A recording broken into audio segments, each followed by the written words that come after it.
Good morning, Social 400. Welcome to week 2. Hopefully everyone has survived their first week back to school. I know that it's always a bit crazy. It's crazy for the instructors as well. So I'm hoping this week that we can get settled in. For week 2, we have a number of readings. Don't worry, they're all pretty short.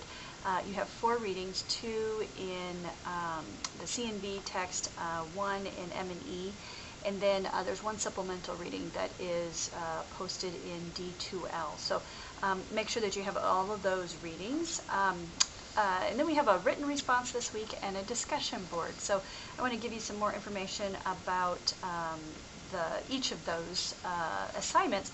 But we're going to talk about social problems this week. And I think social problems are really interesting from a sociological perspective because as individuals we often think that people get themselves into situations due to their own efforts. So, for example, someone who may be a low-income person, we say, oh, they didn't work hard enough, or oh, they're lazy, and we blame the person. And we tend to do that in America because we are such a society of individuals. We value people who work hard and pull themselves up by their bootstraps. But what we fail to consider is all of the circumstances from our society that impact people every day.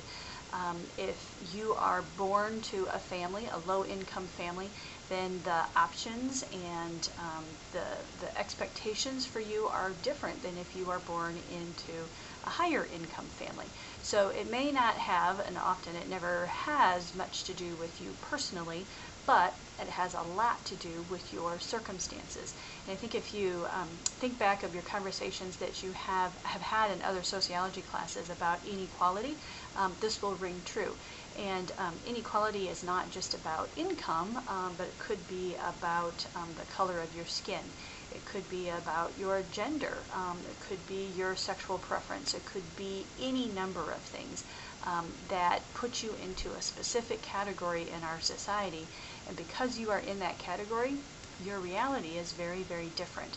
So social problems, I want you to put on that idea of, you put on your sociology glasses, your sociological imagination, and really think about these problems as a whole and not about the individual that is suffering from those problems, but why we have so many different groups, so many different individuals that are suffering from systemic social problems.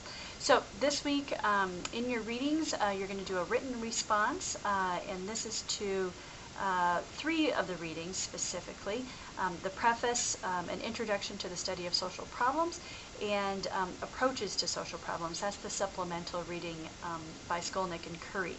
And what I want you to do is, just like your first written response, which I'll be honest, I haven't graded yet because you haven't turned it in yet, so your first written response hopefully went well.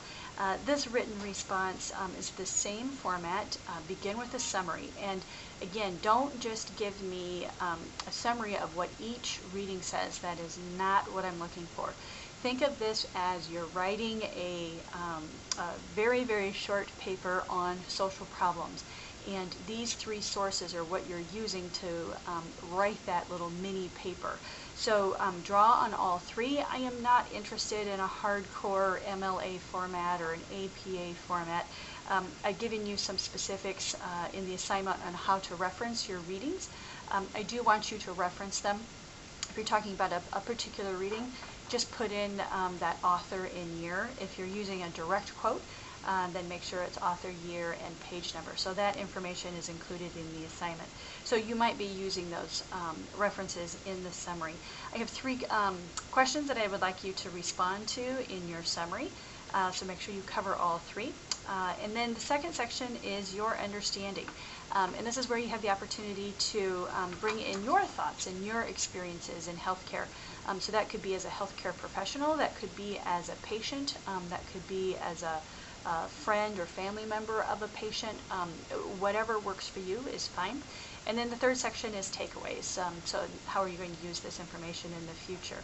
So you'll have the same format structure as you have in the past. Make sure that this is a quality writing assignment. Don't just, write something and turn it in.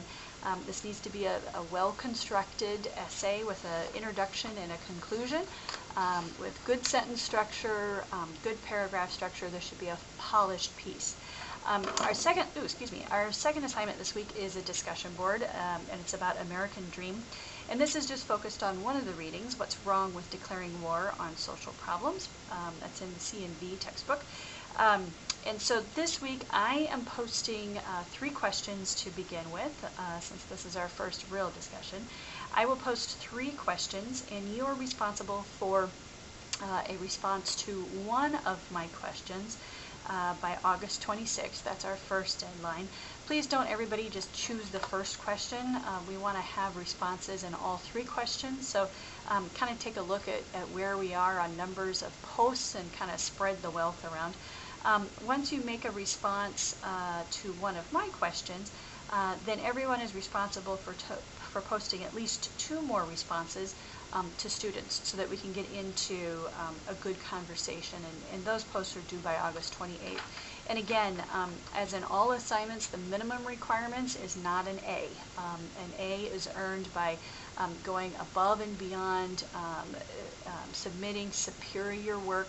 The minimum requirements is not exceptional work. So just because you hit the number of posts you're supposed to have does not mean you're going to get full credit for the assignment. So I'm looking for quality, and with discussion boards that's a little bit more difficult. It's an equation of quantity and quality, but the first couple of discussion boards, the first couple of written assignments, you might not score where you want to be, but with my feedback then you'll understand what I'm looking for. It's just like any other class. You have to kind of figure out the professor, and I have to figure out my students. So we'll work on that together. So if you have any questions, please contact me, and have a great week. Thanks.